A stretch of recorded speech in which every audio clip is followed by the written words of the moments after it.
Loved, a one-year waiting list to get an appointment. His patients described him as the best doctor they'd ever had. Caring, always available, always kind. He was also killing them one by one for over 23 years, and nobody noticed. How does a doctor murder 250 people in plain sight? That's what we're about to find out. Harold Shipman grew up in a working-class family in Nottingham. He was smart, ambitious, determined. When he was 17, his mother died of lung cancer. He watched her suffer until a doctor gave her morphine. The pain disappeared. She became calm. She died peacefully. Shipman never forgot that moment. He became a doctor, and then he started using that same morphine on patients who weren't dying. In 1975, just 5 years into his career, Shipman was caught forging prescriptions for his own drug addiction. He was fined, sent to rehab, and then allowed to keep practicing medicine. Yes, really. The system saw a drug addict who forged prescriptions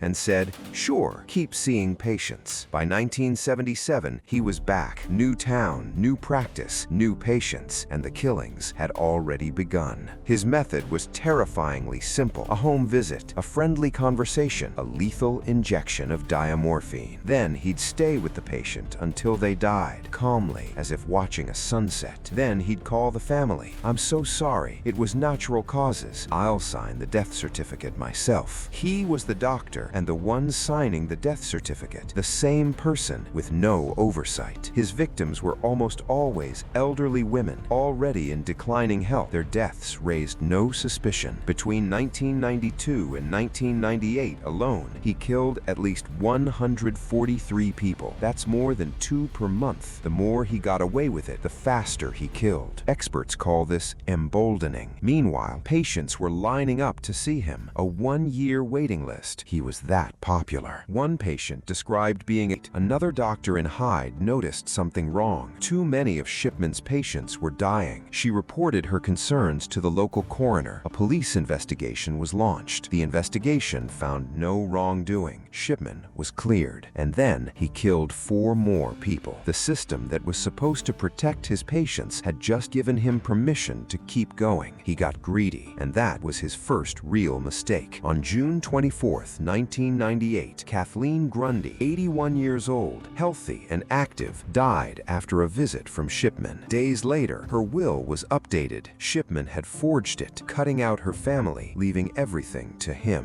Her daughter, a lawyer, knew her mother. She knew something was wrong. She went to the police. Kathleen's body was exhumed. The toxicology results came back. 3 times the lethal dose of diamorphine. On September 8, 1998, Harold Shipman was arrested. He denied everything. Investigators began exhuming bodies. Every test came back the same. Lethal morphine. Every time. They also found his computer. He had been editing patients' medical records after their deaths. He made patients appear sicker than they were, so their deaths would seem natural. He had a system. The system worked perfectly for 23 years, until an 81-year-old woman's daughter decided to ask questions. The trial began in October 1999.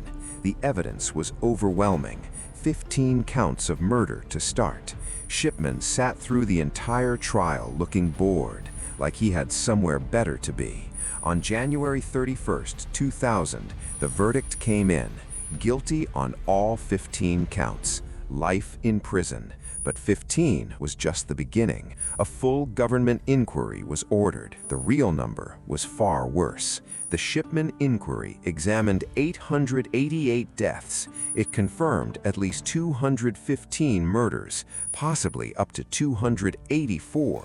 That's more than all other convicted British serial killers combined by a significant margin. And here's the number nobody talks about. The real number is probably higher. We'll never know exactly, because he cremated most of his victims. No body, no evidence, no way to know. Here's the question that haunts haunts everyone who studies this case. Why did he do it? He never said. Not once. Not to investigators, not to prison guards, not to his family. Experts believe it was about control, power, the ability to decide who lives and who dies. Some trace it back to his mother's death, watching morphine take her pain away, then take her life. He may have believed he was being merciful, that he was helping his patients escape suffering. The terrifying part, most of his victims weren't suffering. They were healthy, active, had years left. In prison, Shipman maintained his innocence. His wife Primrose believed him till the end. He became friends with another serial killer in prison because apparently that's how it works. On January 13, 2004, one day before his 58th birthday, Harold Shipman hanged himself in his cell. His death meant his victims' families never got answers. He took every reason with him. His wife collected his ashes.